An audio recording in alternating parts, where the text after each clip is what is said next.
I will hand you over to Christos. I think this is a fairly personal talk for him tonight, and we really appreciate the fact that he's agreed to do this for us. So please enjoy. Thank you. Yes, we did have some problems tonight, so we'll work as best as we can. One of the things I need to say right from the beginning is that this is not political. I'm not interested in either side. I'm about to talk about a situation that occurred in Greece, and it was not of Greece's making. And the thing is that very few people know exactly what happened. So we talk about the civil war, we talk about the communists and the non-communists and how all these things happened. But in fact, it had nothing to do with communists and the Greeks. It had to do with foreign powers. And this is where I want to take you. So this is my story. This is what I found out while I was trying to figure out where my dad was coming from, and I'll explain to you why. But it's also a story of evil for Greece. It is a story of civil war and of Greek puppet governments created and financed by foreign money and by Nazi money to implicitly serve foreign political interests.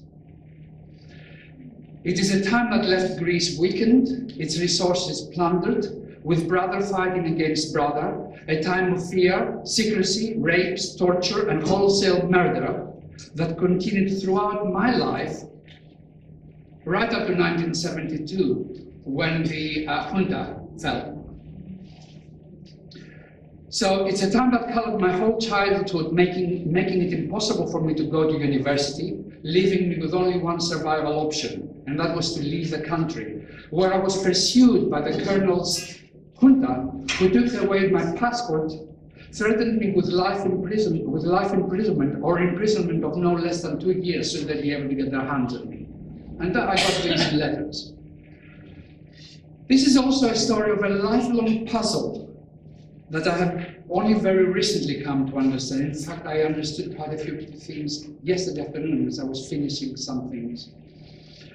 It has to do with many inconsistencies that I saw in the behavior of my father, Dimitris. And I have now come to associate these with his time in Makronisos. So as a child of 6, 8, 10 years old, I remember how my dad was respected as a hero. People in our neighborhood would talk to him in low voices. I remember afternoon coffees in our yard with what happened to be very long-held acquaintances from people from all backgrounds, including senior public servants and even a police chief, a local police chief. And these meetings were always followed by, don't you say anything of what you hear and hear outside. Despite what I saw my son standing in the community, I never saw my dad express a political view openly. In fact, he never spoke about his past.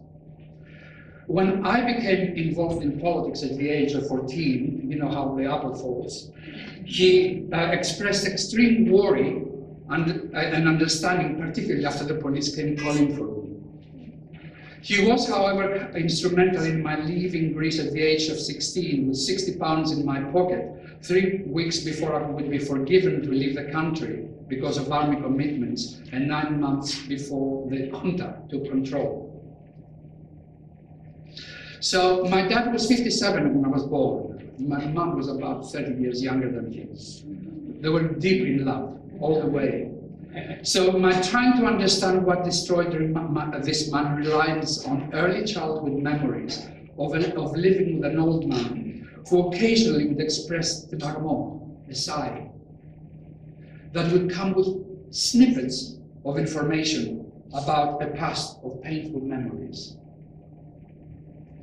That's him. He was obviously someone not liked by the system, seen by the fact that at times police would come to our home and take him away for questioning. As a child, I remember Athens under evident military control, remembering my dad hastily running to the shop door, the little shop, the door, shut the door as the army trucks pulled past and the soldiers ran around. So as I said, my dad married my mom, and my mom's name was Mary, or our mom. They were deep in love, and something that it was kind of evident every moment of my life. He had come back from Makronissos when a few months later our mom drowned in front of us in Samos while we were playing on the beach, and leaving myself and my sister orphans. This was a blow to her small island community of Samos, and I understand that even today, 70 years later, however long it is, the old ones will not go swimming on this day, on the 6th of August. Now, this is where the things start getting interesting. At the arrangement of a Colonel Manzos, Dad married Sophia, a cousin of the colonel. Sophia was also cousin to a politician called Petralias, who was the interim prime minister just before the junta took control. It was a puzzle why my dad married Sophia, who was the absolute opposite of political persuasion and always very derogatory of Dad's past. The first casualty in this arranged marriage to Sophia was my sister Zoe. She was about 4 years older than me, who Dad had temporarily placed in Miamalio, which was an orphanage at the King's Garden at Zapio. That was so that he could look after me. That's us. That's my sister, that's me, that's my mom. Sophia did not like women, whom she saw as competitors. In fact, she saw my wife as competitor. Any woman that threatened she threatened the household. And she was not going to have my sister Zoe living with us. So Zoe was basically removed from our family while I was brought up as the only child by Sophia, fulfilling what I now understand to have been a somewhat pathological need for her. Now, Dad's behavior was very perplexing for me. And I mean, I'm tiny, I'm nothing, you know, but I still could understand it. He seemed to have given up Zoe as part of our immediate family, even though it was obvious that he loved her dearly. He would make trip after trip after trip to Amalio, taking whatever he could to her food and things, you know, to Sophia's anger that he was spending the family's money.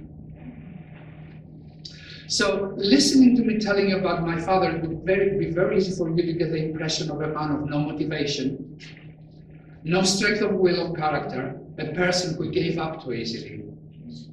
The puzzle for me has been that this is not how the neighborhood saw him. As I said, I now understand that they saw him as a hero, but at the time this left me perplexed. Why my sister was not with us? Why he did not come to the defense of his children? Before I talk to you about what I now understand to have been the sole destructive power of torture that he must have experienced in the island of Makronisos, and how that must have left him damaged, first of all, let me rehabilitate him in your eyes. Please come with me in my trip of discovery of who he was before his Golgotha at Makronissos, the torture place now called the Greek Dachau, where the souls of the many who survived were crushed in the dirt, the rock, and the shale of this treeless and inhospitable land. Coming from mainland Crete with a sailor father who drank all his income, Dimitris, my dad Dimitris, took over the family at the age of 12, earning money by rowing across the Edia Channel. That not only gave him enough to feed the family, but also gave him a powerful upper torso, which actually came handy later on. I'll talk about it.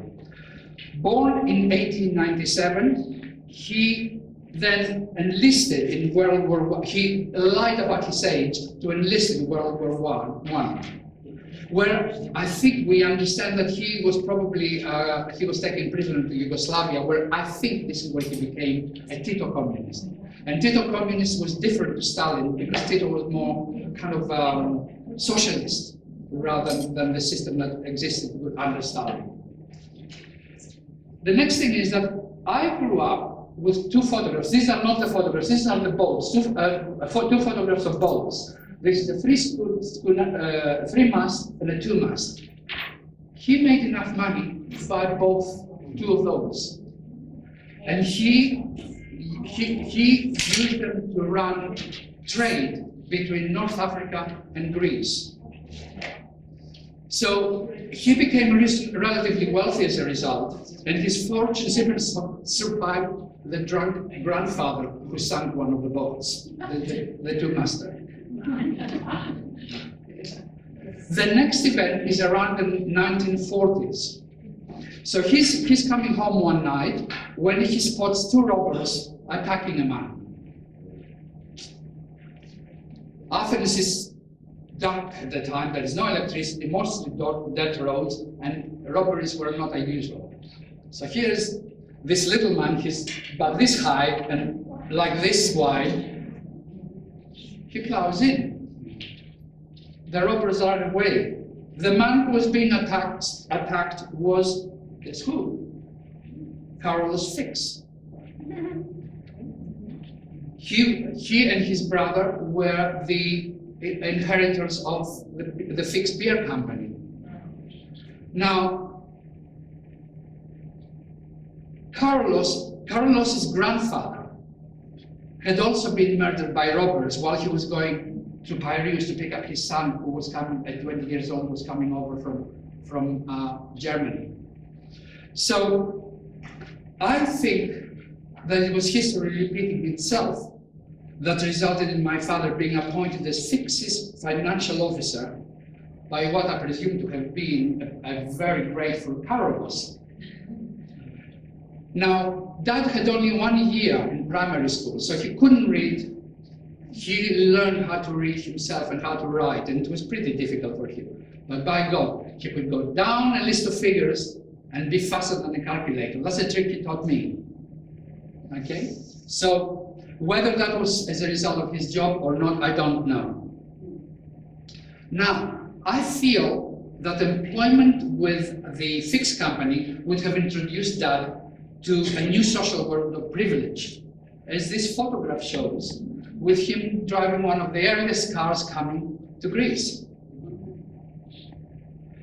I have memories of his past wealth. As a little child, I have a box about this size, wooden box, polished, and it's got wads of war-devalued $1,000 drachmas, wads.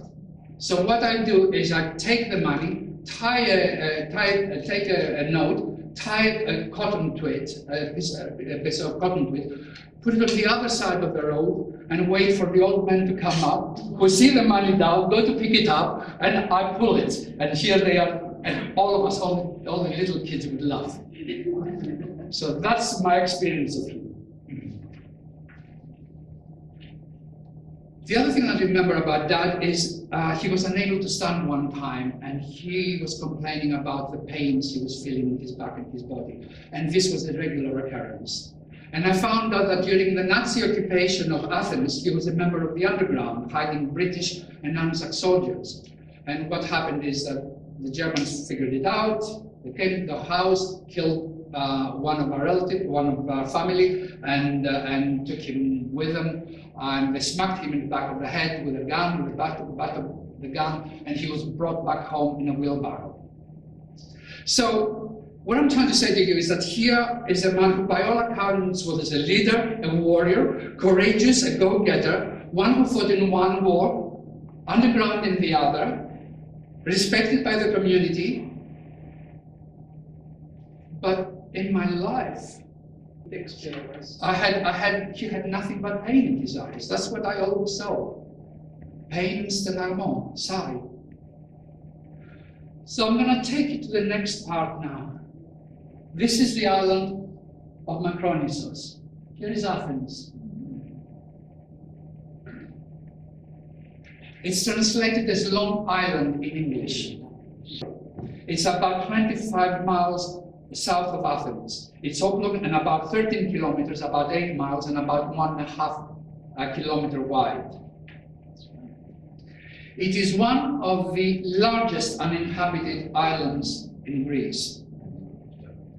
Almost nothing grows on it, as it is rocky and treeless. In fact, it has always been uninhabited, and it goes back to antiquity. It was called Helena, because it was rumored that Helen of Troy landed there after they came back from Troy. And for those of you who want a bit more, Helen was the wife of the younger brother Menelaus, the king of Sparta. So while I was this is where this little bit that I was trying to figure out about his time there has expanded to find out, because I wanted to understand what was it that made.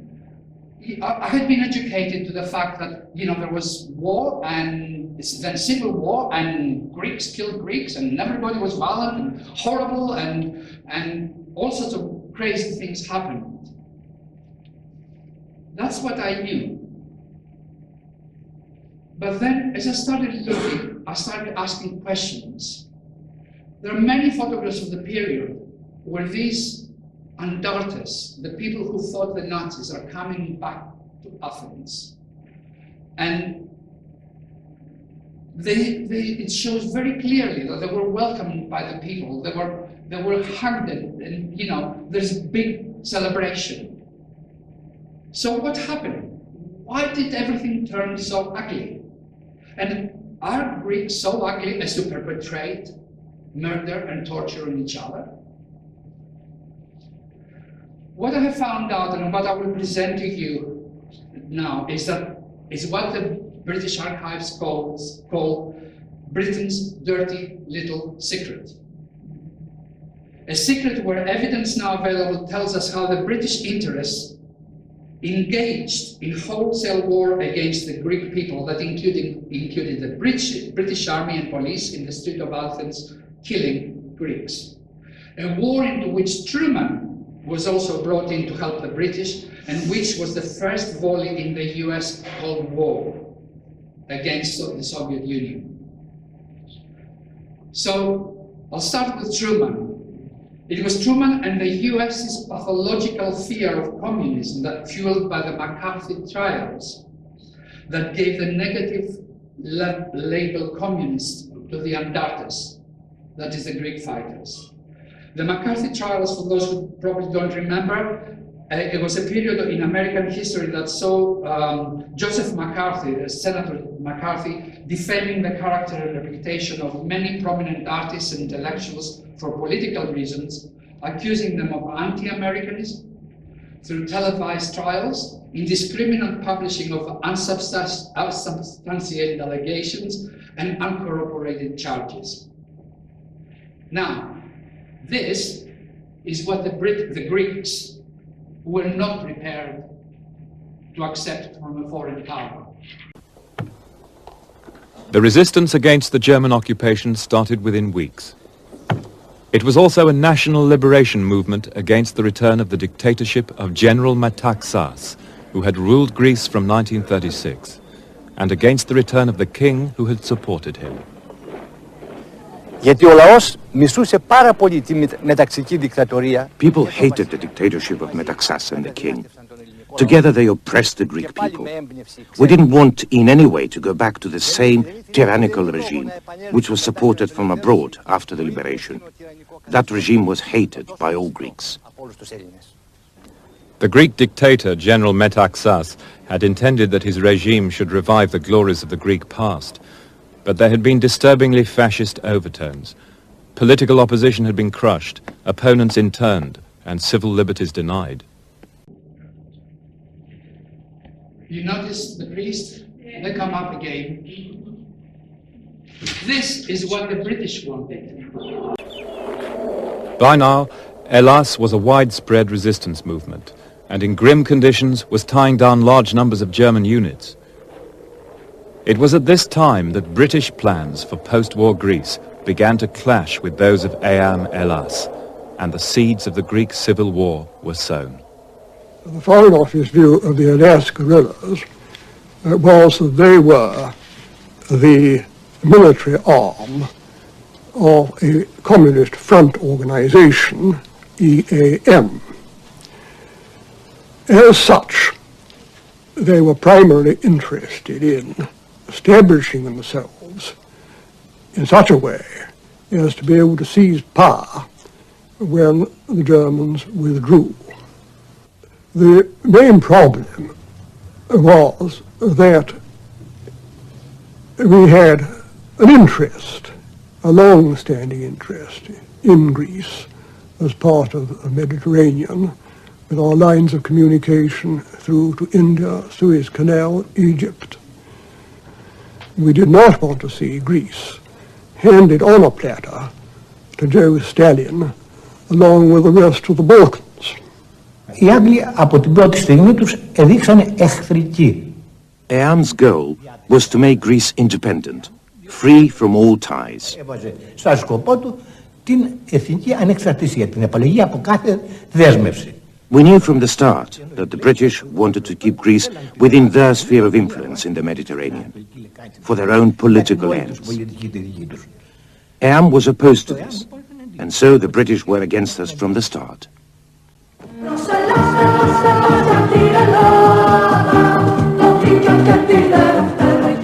In Greece, as in Yugoslavia, the British were confronted with a dilemma. How could they reconcile their short-term military need to work with left-wing resistance movements with their longer-term political objectives of retaining influence in Greece after the war? Churchill believed that the return of the Greek king would be the best guarantee of British interests in Greece. This was quite different from the intention of Hellas in particular, which was to set up a large-scale conventional army under centralized control inside Greece, which would eventually form the hardcore of a post-war army in Greece under left-wing control. There was therefore difficulty in reconciling their purposes with our purposes. Από τότε που επέμβηκαν οι Εγγλέζοι, έναν είχαν σκοπό. From the moment the English became involved, they had one aim: to hurt the operations of Hellas, so that Churchill would be able to impose his plan to get the Greek king back in power, and through him perpetuate Britain's hold over Greece. In spite of their opposed views, Hellas and the British sometimes worked together with great success, using captured German war materials and British supplies. In November 1942, in a combined operation, SOE, Hellas and Athens blew up the Gogopotamos Bridge, which cut Rommel's supply line to Africa for 6 crucial weeks just before the Battle of Alamein. Meanwhile, the British continued to try to win support for the return of the Greek king. Yorgos Papadagoulis, a leading liberal, was invited to dinner with the British military mission. We talked about various things. Then the last question the colonel asked me was, why don't you want your king back? I said we don't want him back because he supported the Metaxas dictatorship in 1936, which denied us any freedom of speech and took away all civil rights. And I'm asking you, if your king did such things to you, would you want him? He didn't answer me on that. So by 1943, the third year of the Nazi occupation, we have 2 movements, the National Liberation Front, and the other one was Hellas, the People's Liberation Army. The YAM in the beginning believed itself to be a Republican organization. That was in the early stages. And their aim, they had been basically, a lot of them closed in concentration camps and tortured under Metaxas. So they were not going to have that lot back in. So the Foreign Office would have preferred that there should be no resistance whatever. At one point, a leading official in the Foreign Office wrote a minute saying that the best level of sabotage in Greece would be no sabotage at all. The Greek government in exile was based in Cairo. In August 1943, Brigadier Eddie Myers took a mixed delegation of resistance partisans there to discuss the future of the Greek king. Discussions broke down when the partisans, together with most of the Greek government in exile, demanded that he should agree to a referendum before his return to Greece. Well, this was an anathema to the king of Greece himself, and it was an anathema to the Foreign Office, obviously. And the king of Greece became extremely worried and signaled Churchill and Roosevelt, who were then at Quebec conference, and they said, oh, you stick fast, no need to sign away your abdication at this stage of the game. The resistance delegation was dismissed as both irrelevant and embarrassing and was sent back to the mountains. For his pains, Myers was recalled to London and sacked. That same month, August 1943, at Quebec, the Allies decided they wouldn't need to involve Greece in any major military operations, and the Greek resistance therefore became less important. In Moscow in October, Stalin indicated to Anthony Eden that he was not concerned with Greece. This enabled the British to put their long-term political considerations in Greece first. In the War Cabinet in November 1943, it was decided to destroy the power of EAM Hellas leaders and to build up the power of Zervas, now a royalist. So there you have it. There's more to come. So for reasons too complex to discuss here, it has a lot to do with the way the British manipulated the different sides. The Greek fighters started fighting between them. In Greece itself, the continuing hostility between Athens and Hellas erupted into open conflict. Once the fighting broke out between Hellas and Athens in October 1943, the British authorities decided that Hellas was solely to blame for this outbreak.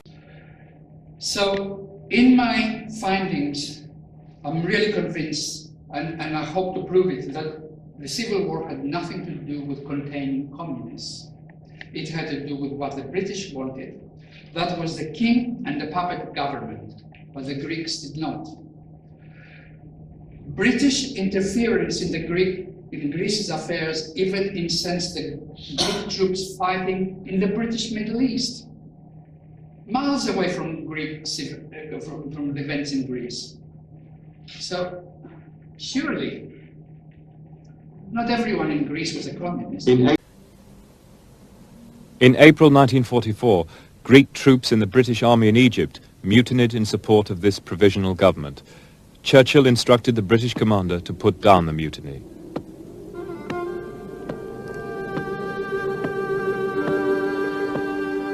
After 10 days without water, the Greeks surrendered, and the British sent 8,000 of them off to prison camps in Sudan, Egypt and Libya. The British then hastily arranged a conference in Lebanon, at which they hoped to set up a national government acceptable to Eam Elas. The conference was a success.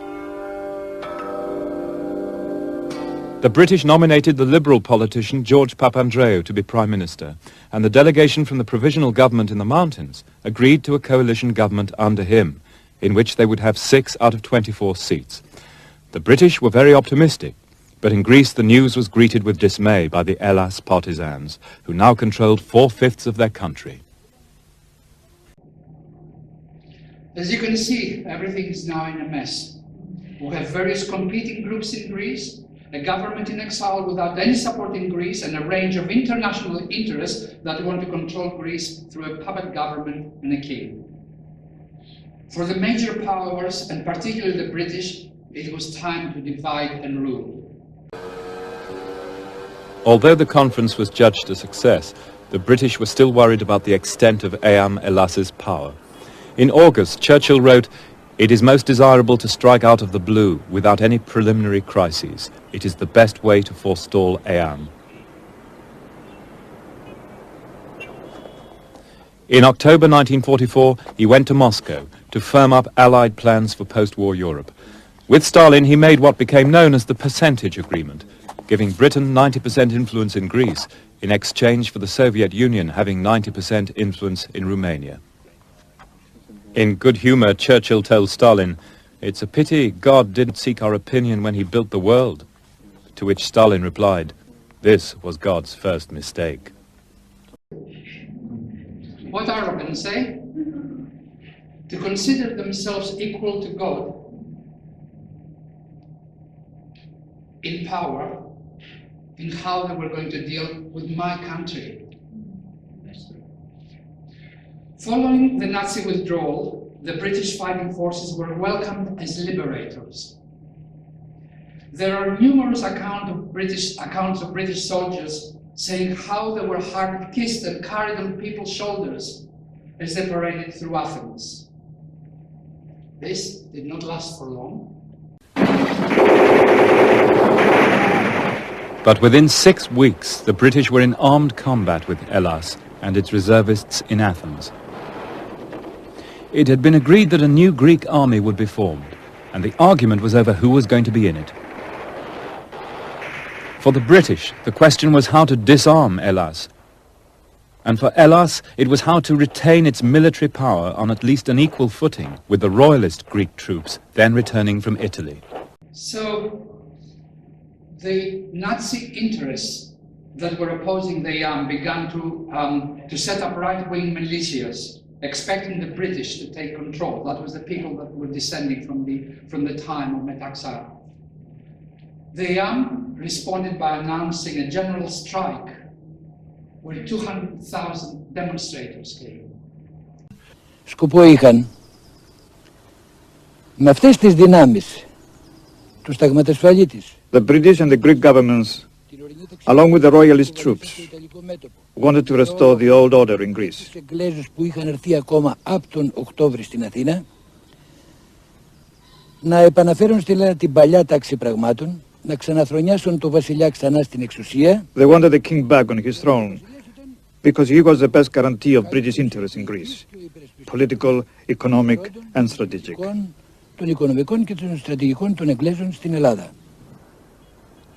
Churchill was adamant in his support for the king's return and wrote to Eden that having paid the price we have to Russia for freedom of action in Greece, we should not hesitate to use British troops to support the Royal Hellenic government. I fully expect a clash with Eam, and we must not shrink from it, provided the ground is well chosen. Negotiations between the Greek government and Elas about the composition of the new army continued with bad faith from both sides. On December the 2nd, the Prime Minister George Papandreou banned an Eam demonstration against his demobilization plans. The EAM ministers in the government resigned, and the demonstration went ahead. It was to end in tragedy.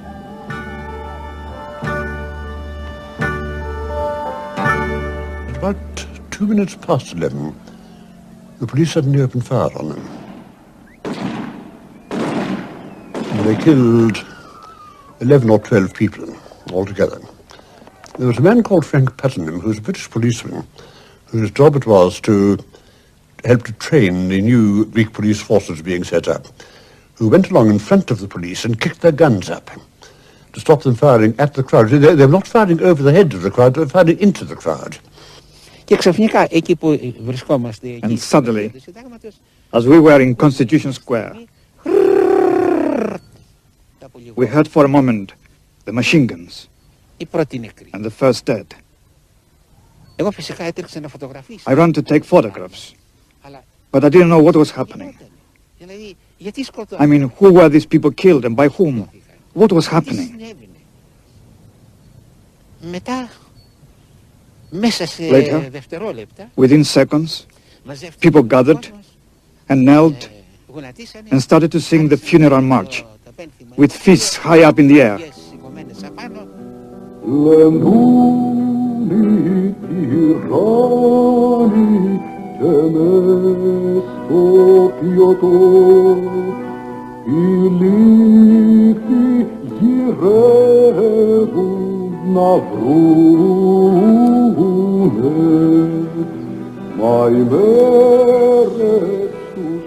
On December the 4th, Hellas attacked the police stations. On the 5th, Churchill instructed General Scobie, "Do not hesitate to act as if you were in a conquered city, where a local rebellion is in progress. We have to hold and dominate Athens, with bloodshed if necessary."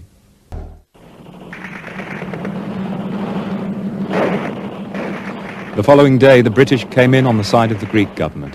British troops seized the headquarters of EAM, and from then on, it was open warfare between the British and Hellas. The incident sparked what is now known as the Decembriana, the December events. Short of weapons, the puppet government turned to their Nazi sympathizers in their ranks to help suppress their daughters, and for money. The black shirts were evident throughout my childhood. I remember the black shirts when we were marching with the school. The black shirt on the 25th of March, the black shirts were the groups in front of us, marching in front of the king. I remember them. So they lasted all the time, from the 1940s right to the 1970s. Μετά το Αγίου Νικολάου στις 6 το Δεκέμβρη. Later, on the 6th of December, I was at the Makrigiannis battle. Η μάχη του Μακρυγιάννη. Αλλά για μένα η μάχη του Μακρυγιάννη. For me, the battle was an experience, a school, a university. Ένα πανεπιστήμιο. Και τότε κατάλαβα για πρώτη φορά τι θα πει φανατισμός. For the first time, I understood what fanaticism meant. Rational thinking stops. Man is beyond himself. He cannot think, cannot function rationally.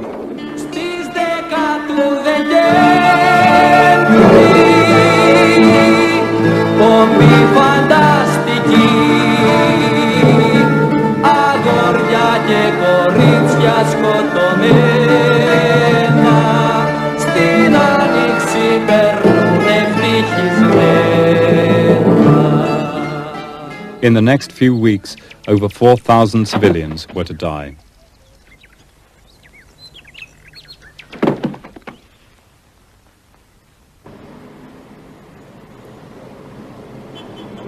In the House of Commons, Churchill faced a vote of censure for his actions in Greece. Justifying British armed intervention, he claimed that Hellas had planned to march down upon Athens and seize it by armed force, and that it would have been incompatible with British honour to leave Athens to anarchy and misery, followed by tyranny established on murder.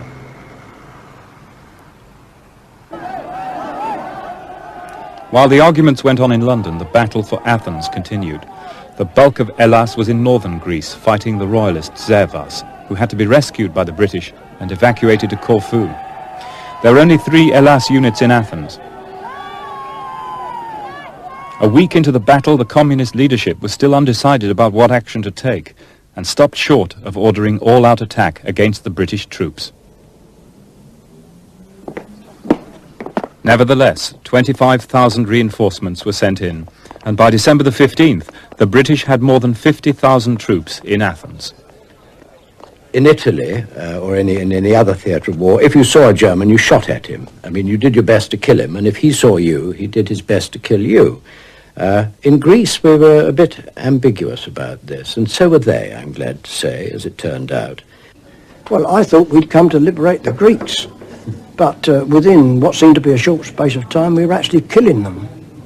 And more to the point, actually British chaps were dying in a cause that I couldn't quite understand.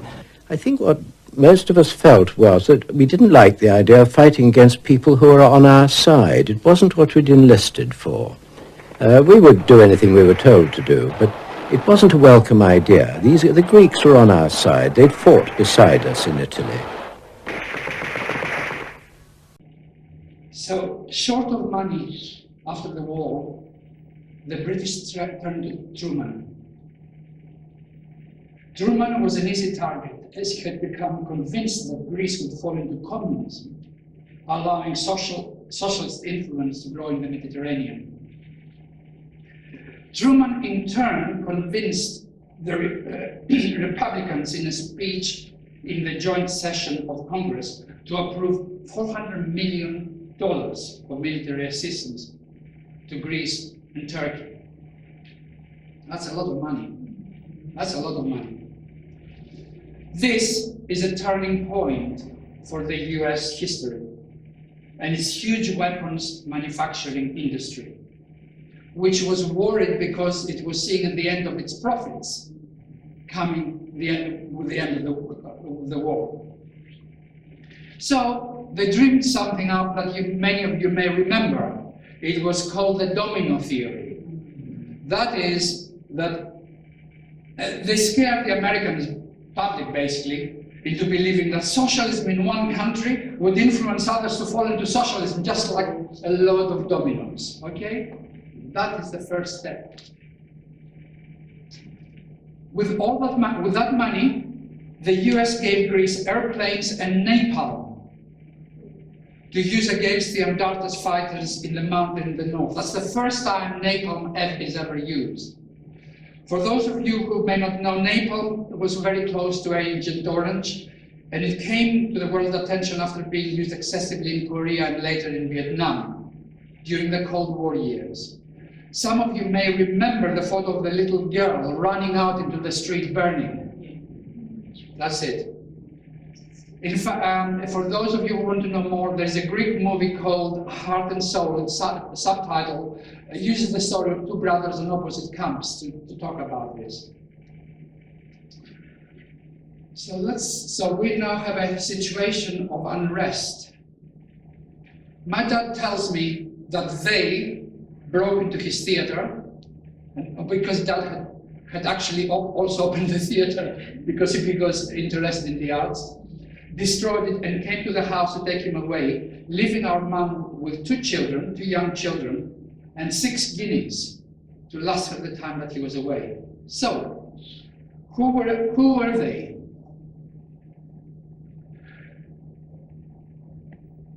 They were known as the White Terror. They were civilian Nazi sympathizers worried about their status should they be found to have collaborated with the Nazis. So they merged with the security battalions. Their purpose was to find and execute the heroes of the war, whom they called the Red Terror, a term that they took from the Americans. So this one says, vote for King George. This makes them tremble, and look at the caricatures of the Kappa Kappa Epsilon and so forth. So there's a lot of information about who they are, but I'll use Theodorakis. Amongst others, he tells us that squads of fanatics, and this is the word, fanatics, would patrol the streets armed with broken bottles.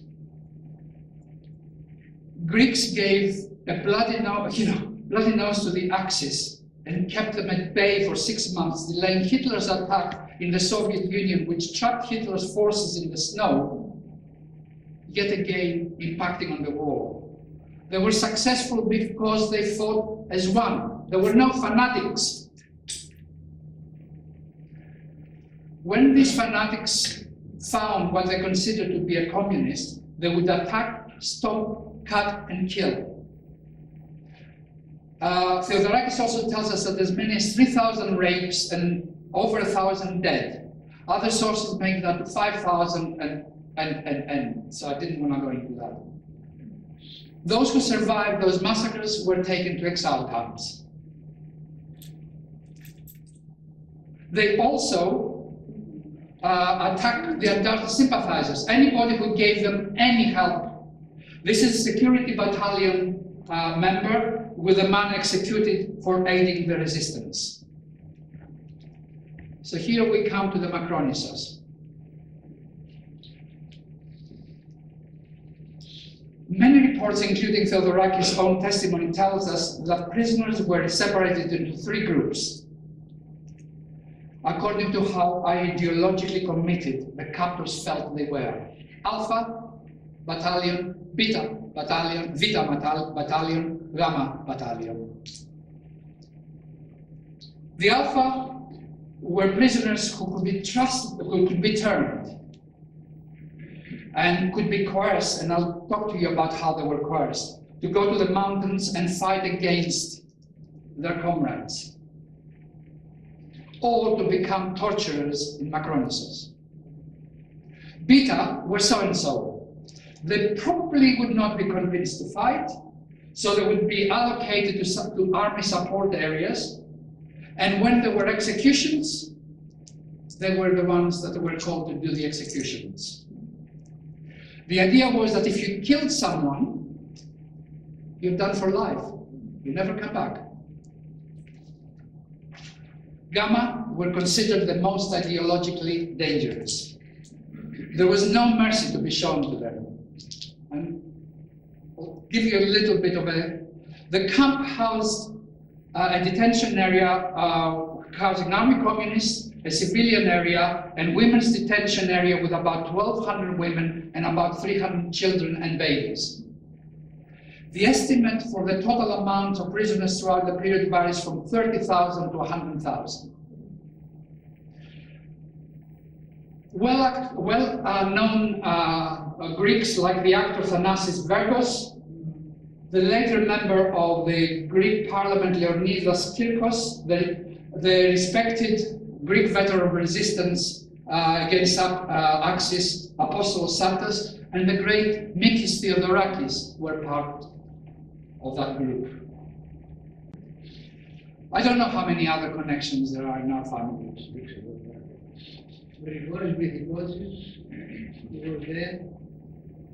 Yeah, you're right. You're absolutely right. There is, in fact, there's some papers that I'll show you that have all the names in there. Yeah. Minister, a minister. Yes. He was there. He was there. Great minister of later, in late Greece. Lazaris, Apostolos. Lazaris. Oh, yes, I did read about him. Yeah. He was there.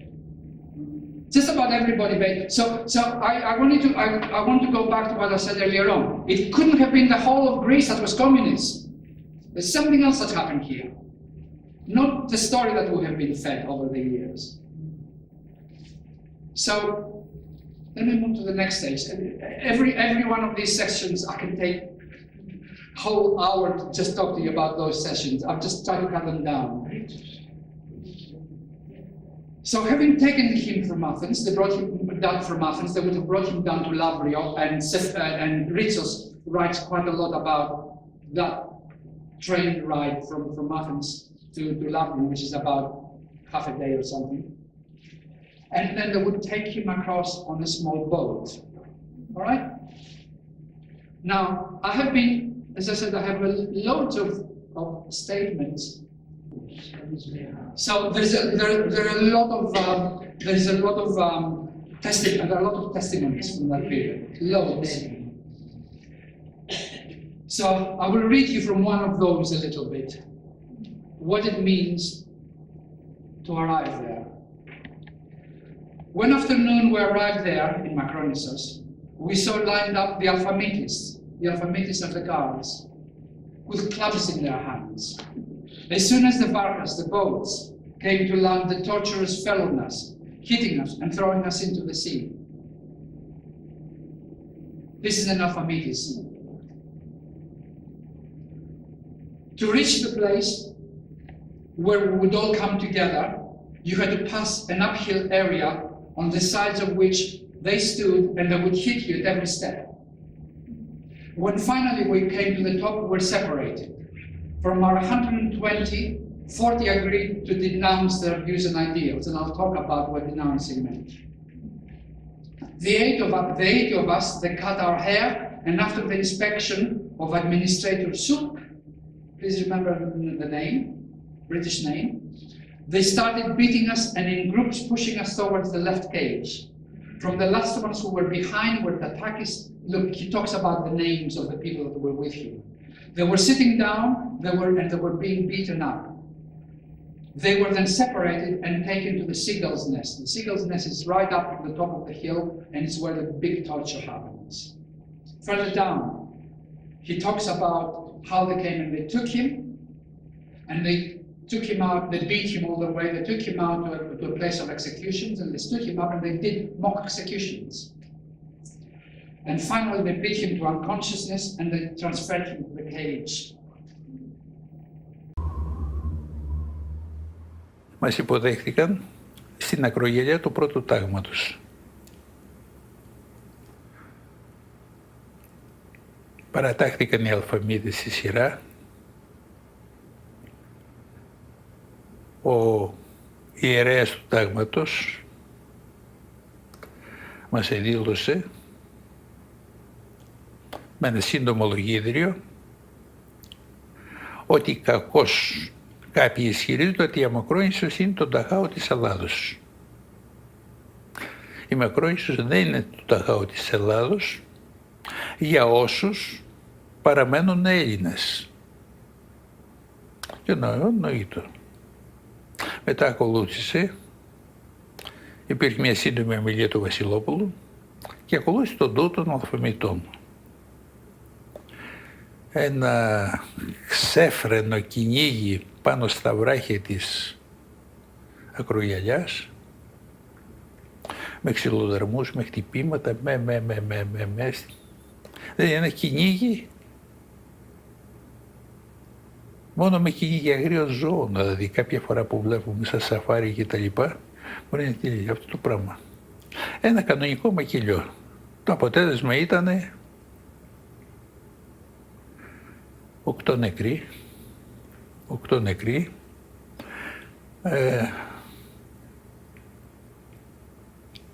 το σύνολο σχεδόν τραυματίες, πολλοί με παρακρούσεις πιατρέλας, ας πούμε, ψυχοπαθικοί να χτυπιούνται. Αυτό ήταν το αποτέλεσμα της πρώτης αποστολής. Εδώ είναι το βασανιστήριο στη Χαράδρα όπως ήταν, που γινόταν ο ανελής ξυλοδαρμός. Εδώ είναι το καψόνι της πέτρας εδώ. Εδώ είναι το καψόνι γύρω από το σύρμα. Εδώ είναι οι σκηνές των γυναικών. Κάποιοι είχαν και τις γυναίκες τους εκεί. Για μένα ήταν η ζωγραφική, δεν τη σκεφτόμουν σαν τέχνη. Τη σκεφτόμουν σαν μια καταγραφή. Βάσει της οποίας θα μπορούσε να επικοινωνήσει και να ανακοινώσει το τι περάσαμε. Ένα είδος ημερολογίου.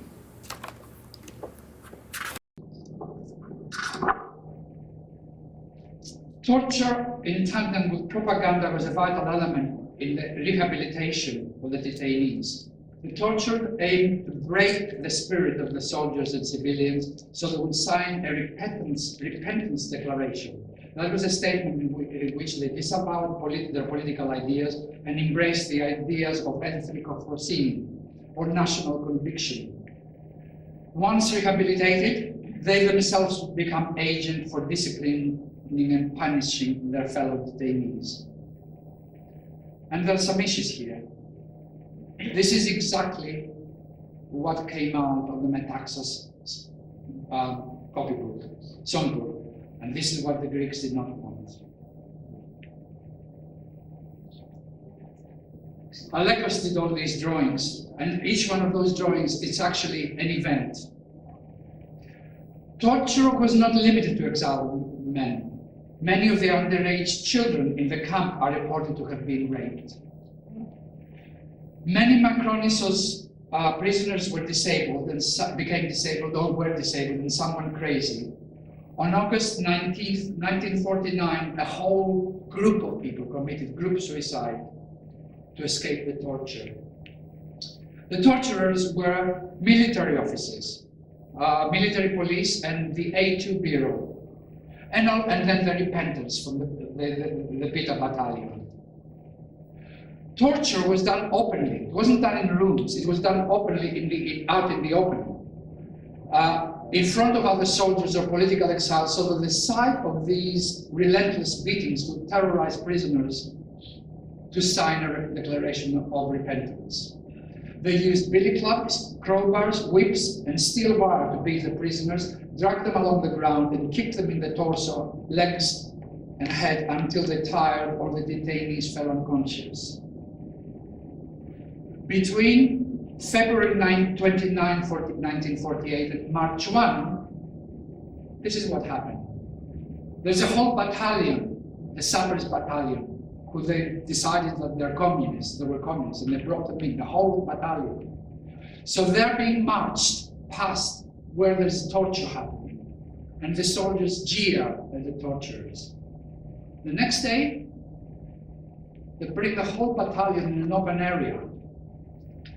The commandant, or whatever they use, he says, repent. They say no. The machine guns, so they had all the Vita Phalanx, the people, 350 dead. Today, we don't know the names, we don't know how many there were. We believe that there are 350. We don't know the names, we don't know nothing. Theodorakis, you can see it on the YouTube, in his commentary. He talks about, he says, the soldier comes up and says, yes, no, no, bang, yes, no, no, bang, yes, no, no, bang. And he goes down the line until somebody says yes, and that's when he stops. This is what happened.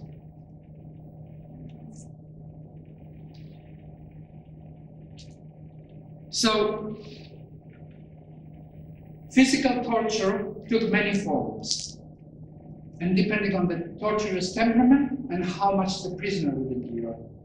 The most common methods were the phalanx, that's striking feet with a crowbar, the soles of the feet.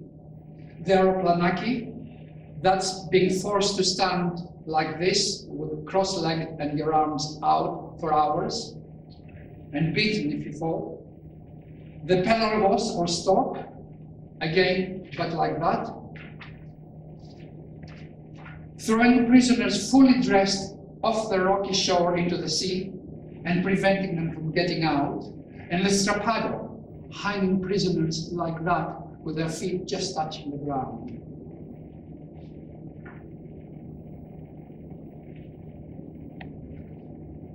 I have also found out that torture was everyday event. So these were just some people. Let's not pretend that these were just some people, some soldiers who went rogue and did all this. The Greek church was part of it, was an accomplished in this crime. It included the Archimedes, Vasilopoulos, Bayraktaris, Salumbaka, Ioannidis, and more. It also included the Archbishopric Archimandritis, I have problems with that, such as Valiandras and Kornatos, the then Metropolitan of Preveza. The The metropolitan Syros Philaretos, whose metropolitan jurisdiction was Makronissos, obeyed every army command. How many of you know the name Makarios? Yeah. All right. The later Archbishop and President of Cyprus, Makarios, who during Makronissos period was the Bishop of Kitio, visited the Alpha camp, appreciating the huge work of the national renaissance they were contributing to. And there's more, but I won't go into it. Look, there's a lot of information out there, and for me the difficulty was what to put in, and how to make it not as painful as it was looking at it. Τίποτα δεν μπορεί να συγκριθεί με όσα συμβαίνουν στη ΣΦΑ. Εδώ και λίγο καιρό ανέλαβε διοικητής ο Μιλιάδης. Είναι απίστευτα σκληρός. Όταν θεώρησε ότι ένας αλφαμίτης δεν έκανε καλά τη δουλειά του, δεν ήταν πολύ άγριος δηλαδή, τον έβαλε γυμνό, επικεφαλής μιας φάλαγγας στην Αγκαρία, κρατώντας μια ροκάνα που έπρεπε να τη γυρίζει αδιάκοπα. Τη νύχτα τον υποβάλλουν στο μαρτύριο της αϊπνίας. Κάθε 2 λεπτά πρέπει να πετιέται έξω από τη σκηνή για να βλέπει ο σκοπός ότι δεν κοιμάται. Αυτό κρατάει πολλές νύχτες τώρα. Τον πιο έντονο φόβο τον ένιωσα όταν σε ένα προσκλητήριο πρωινό τις μέρες που φέρνανε από το 4ο λεγόμενο τάγμα που ήταν στο βορρά, τους πρώτους πολιτικούς εξόριστους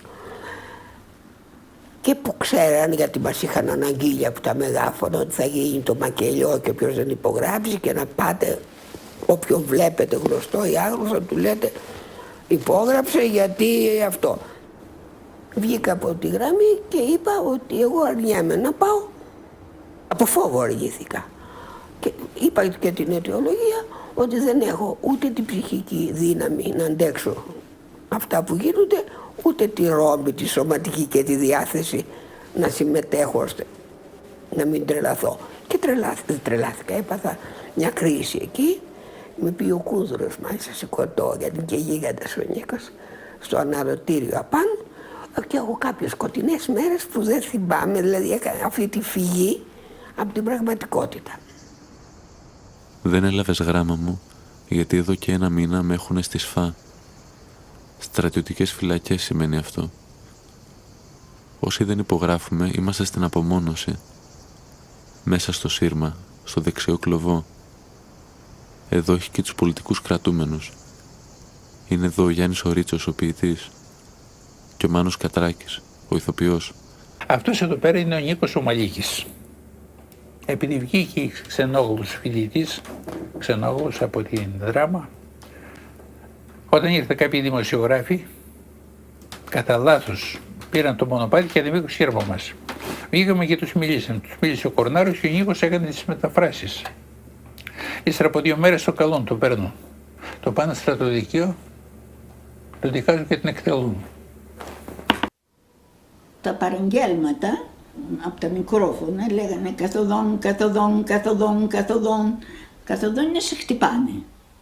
Που σου είπα που με χτυπούσε αυτός εδώ και ήταν το... σαν πάπλωμα, φορούσαν τα μεγάλα εκείνα γάντια οι αλφαμίτες. Έκανε ήδη και κρύο για να φορώ και το παλτό το αυτό έστω για από με ζακέτες, όχι μόνο για το αυτό. Λοιπόν, και άκουγα εγώ ένα παφ, παφ, εδώ με χτυπούσε, εδώ, κακό μέρος εδώ να σε χτυπάνε και δεν πονούσα. Χτυπούσε δυνατά, άκουγα τον ήχο. Φεύγω από την αγωνία μου, τι θα πάθω χειρότερα. Ρε, δεν λυπάσαι τα νιάτα σου. Ρε, είσαι παντρεμένος. Είμαι παντρεμένος. Δεν λυπάσαι ρε τη γυναίκα σου. Θα πεθάνεις ρε. Κάνε μια δήλωση. Κάνε μια δήλωση ρε να σωθείς. Εγώ δεν μιλάω. Δεν θέλω κουβέντα να κάνω τώρα με αυτά. Λέω, στη δικαιοσύνη της πατρίδας θα πω ό,τι έχω να πω. Εσείς δεν είσαστε αρμόδιοι για να με κρίνετε. Αυτοί θα με κρίνουν και αν είμαι ένοχος θα με δικάσω. Στο τέλος σηκώνει το ρόπαλο και μου κοπανάει μία εκεί που λέμε στα λουλούδια του έρωτα. Και μένω λιπόθυμος. Τώρα ξέρω ότι η κόλαση είναι στη σφά. Έρχονται μέσα στη νύχτα και παίρνουν μέσα από το σύρμα έναν, δύο ή και περισσότερους. Είναι φοβερό να ακούς τις κραυγές των άλλων. Έναν φοιτητή που δεν υπέγραφε, τον γύμνωσαν και τον κρέμασαν από τα χέρια που ήταν δεμένα πίσω από ένα στήλο, ώστε μόλις να ακουμπάνε τα δάχτυλα των ποδιών του. Σε αυτή τη στάση τον έδερναν μέχρι που λιποθυμούσε. Του ρίχναν νερό και συνέχισαν. Πριν από 1 εβδομάδα τον βρήκαν γκρεμισμένο κάτω από ένα ψηλό βράχο της ακτής. Στο λαιμό του ήταν δεμένο σφιχτά το σειρματόσκηνο. Το πρόσωπό του είχε τελείως παραμορφωθεί από την πτώση. Το ίδιο βράδυ ο Μιλιάδης δικαιολόγησε το θάνατό του λέγοντας ότι τερμάτισε μόνο στην άθλια ζωή του. Είχε κάνει πολλά εγκλήματα και συγχαινόταν τον εαυτό του. Έτσι θα καταλήξουν όσοι δεν θέλουν να γίνουν Έλληνες. Για να τρομοκρατούν τους νεοφερμένους έχουν βάλει σε εφαρμογή το λιντσάρισμα. Όταν μία φάλαγγα κουβαλάει πέτρα, ξαφνικά ένας αλφαμίτης ή ένας ανανύψας που εκτελεί εντολές του Γραφείου Ηθικής Αγωγής δείχνει έναν από τους φορτωμένους και φωνάζει «Αυτός είναι Βούλγαρος». Αμέσως τα τσακάλια της ασφάλειας μονάδας πέφτουν πάνω του και το λιντσάρουν κανονικά. Χοροπηδούν πάνω στο κορμί του και τον χτυπούν με ό,τι βρουν, ουρλιάζοντας. Όσοι ελάχιστοι δεν παίρνουν μέρος στη διαδικασία θα πάθουν τα ίδια ύστερα από λίγο.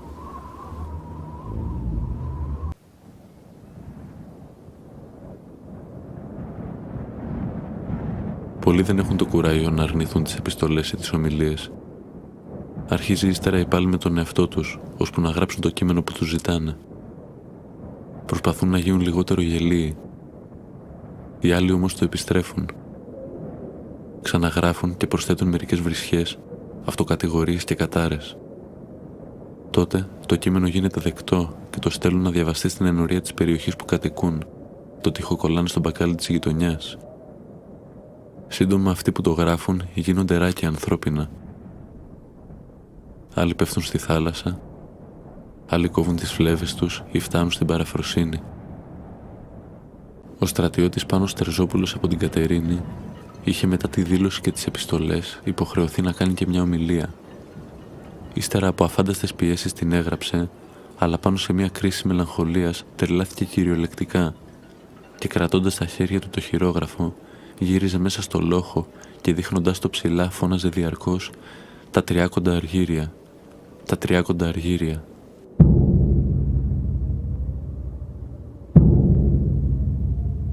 Όταν πρότας μια δοκιμασία, βρίσκεσαι στη κόψη του ξηραφιού. Για να είμαστε ειλικρινείς. Και λες ή από εδώ ή από εκεί. Εντάξει. Αλλά ξέρεις τελικά ότι οι παράγοντες που συνεργήσουν για να είσαι από τη μια ή από την άλλη μεριά δεν είναι καθόλου σταθεροί. Μπορεί να μεσολαβήσει απλώς μια τύχη, μια τυχαία παρόρμηση ή κάτι που περνάς. Μια στιγμή αδυναμίας. Ενώ σε άλλες περιπτώσεις τελικά ας πούμε το ξεπερνάς με το παραπάνω και το ισοφαρίζεις. Οπότε δεν είναι για να καμαρώνει κανένας. Ιδιαίτερα για το ότι μπόρεσε και άνοιξε. Έτσι. Αλλά ξέρεις παράλληλα και ότι εκείνος που δεν άντεξε μπορούσε κάλλιστα να είναι στη θέση σου και εσύ να είσαι στη δική σου.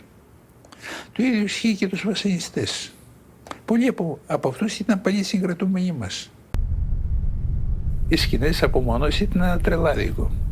Να έχει καταπεί ο άλλος γυαλιά, να του κόβουν τα άντερα και να έρχονται οι αλφαμίτες να μπαίνουν μέσα με επικεφαλής τον δικτάκτορα μετά τον Ιωαννίδη, ο οποίος με έχει βασανίσει προσωπικά ο ίδιος, δηλαδή με επίβλεψή του με βασανίσαν, οι οποίοι έλεγαν ότι ούτε σε χειρουργούμε, ούτε σε σκοτώνουμε. Σε αφήνουμε να βασανιστείς με το πόνο που είσαι στο μάχη, έχοντας καταπεί γυαλιά. Ο Ιωαννίδης έζησε σε όλη του τη ζωή σε γυάλινο σπίτι. Ορατών από όλους. Δεν έχει να κρύψει και δεν έχει να φοβηθεί τίποτα. Τελευταία ερώτηση, κύριε Πρόεδρε. Εκαυχήθη ο κύριος κατηγορούμενος ότι είναι γυάλινο το σπίτι του. Θέλω να με πληροφορήσει, πειρέτησε εις τον Μακρόνισον και υπήρξε βασανιστής της Μακρονίσου. Ούτε κι αυτό μας αφορά. Εάν όχι, να το απαντήσει. Ο γυάλινος. Θα απαντήσετε. Εάν υπηρέτησε εις την Μακρονίσου. Είναι γνωστά και... Εάν υπηρέτησε εις την Μακρονίσου. Αυτό θέλετε να απαντήσετε σε αυτό που θα ρωτάει. Μάλιστα βασανιστής των γυναικών. Δεν θέλει να απαντήσει. Δεν θέλει να απαντήσει. Δεν θέλει να απαντήσει. Η μητέρα μου με φωνάζει μία μέρα και μου λέει, παιδάκι μου, έλα να μου πεις κάτι. Υπάρχει Θεός? Με ξάφνιασε η μάνα μου. Λέω, ρε μάνα, εσύ τι λες? Παιδάκι μου, τι να πω? Τι να πω? Δεν ξέρω τι να πω. Εσύ δεν έχεις πειράξει άνθρωπο. Δεν έχεις ζημιώσει άνθρωπο. Δεν έχεις κάνει κακό σε κανέναν. Γιατί σε τυραννάει ο Θεός? Γιατί σε πιάσαν και σε στείλαν στο Μακρονήσι? Γιατί σου κάνανε τούτα? Γιατί σου κάνανε εκείνα?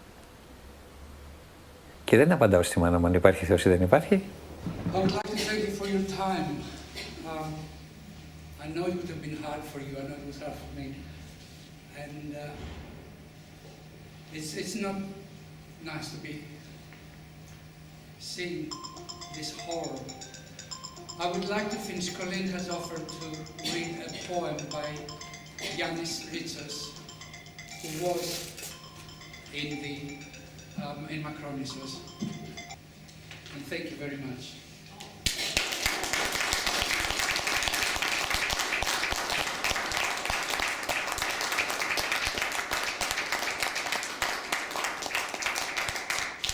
I can tell you it was very hard for him to do this, but it was also incredibly important to him because he was able to reconcile with his father in a way which I found very moving.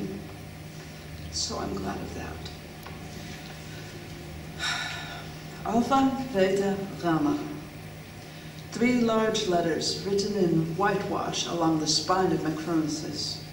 When we arrived by ship, twisted among our bundles and suspicions, we read them from the deck. Under the curses of police, we read them that quiet morning in July, in the salty air with its odor of regani and thyme. There was no way of knowing what those 3 white letters would come to mean. Concentration Camp Alpha, the Vita Camp, the Gamma Camp, Makronissos. And the Aegean Sea was blue as always, completely blue, only blue. Alpha. Ah yes, we spoke sometimes about poetry of the open Aegean. Vita, about the health's bare chest tattooed with an anchor and a mermaid. Gamma, about the sea light that weaves curtains through the seagulls. Alpha, Vita, Gamma, 300 killed. We spoke, it's true, about a poetry of the open Aegean, the crab that dreams upon the damp, sea-damp rock, against this golden-hued sunset, like small bronze statue of the ocean. Alpha, Gamma, Beta, Gamma, 600 killed. The glass-like shrimp darts through the shadows and the shadow of the morning star. Gold and blue summer casting pine cones at the sleeping girls at midday, the old pines scratching their backs on the whitewashed fences. Alpha, Gamma, Alpha, Beta, Gamma, 900 killed. Long live King Paul! And the Panagea of the sea, draped in smoke at dusk, we will walk barefooted along the sandy beach, tidying up the houses of teeny fishes attached to a starfish, her moonlit braids. Alpha, Vita, Gamma. Alpha, Vita, Gamma. We spoke of a poetry of the open Aegean. Yes, yes. Makronissos, Makronissos, Makronissos. And the sea is always blue. And the American fleet travels on the Aegean, peaceful, peaceful, beautiful. And the stars light teeny fires each evening, and the angels will use it to cook Penhia's fish soup. Well, beneath the stars, there passed ships loaded with political prisoners, and bags filled with amputated legs, bags filled of amputated arms, bags filled with the dead. The storms and the lights of the Lavrian boil over. The open Aegean landscape, golden and blue. Alpha, Beta, Gamma. On these rocks, the 300 of the concentration camp Alpha were shot. The sea wrack is in tufts, torn out hair of scalp of the skull of a comrade that refused to sign a statement. Alpha, Beta, Gamma. The barbed wire, the dead, the insane. Alpha, Beta, Gamma. Blue the sea, completely blue. Golden open Aegean landscape, the seagulls. Alpha, Beta, Gamma. Black, completely black sea. Black, completely black landscape, the barbed wire. Alpha, Beta, Gamma. Black, completely black landscape with clenched teeth. Red, completely red landscape with clenched fist. Black and red hearts lost in the blood, and a red sun lost in its blood. Alpha, Gamma, Alpha, Beta, Gamma. The barbed wire, the prisons, black inside the night, and the cries from the prison, black all night. Halt! Halt! Who's there? Who's there? Who's there? The lame, the amputated, the blind, the insane, the dead. Halt! Halt! Halt! Who's there? The dead! The dead! They're asking for the bread that was stolen from them. They're asking for the sun that was stolen from them. They're asking for the life that was cut from them. Halt! Halt! In the prisons of the night, all night. Halt! Who's there? The dead. Who's there? The insane. Who's there? We are. Halt! Halt! Halt! The dead are seeking their lives. The insane are seeking their sun. The lame are seeking their legs. The blind are seeking their eyes. They are all seeking their freedom. Alpha, Beta, Gamma. From the beginning we were learning the alphabet. From the beginning we were learning fear and pain. From the beginning we were learning life and death. Alpha, Beta, Gamma. Alpha, Beta, Gamma. Alpha, Beta, Gamma. Seeing that we learned, comrades, how to die, we also learned how to live, comrades. Freedom is near. Alpha, Beta, Gamma. Sun.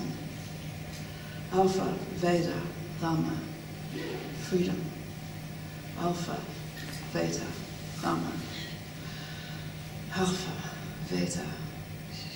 Just a little longer. Just a little longer.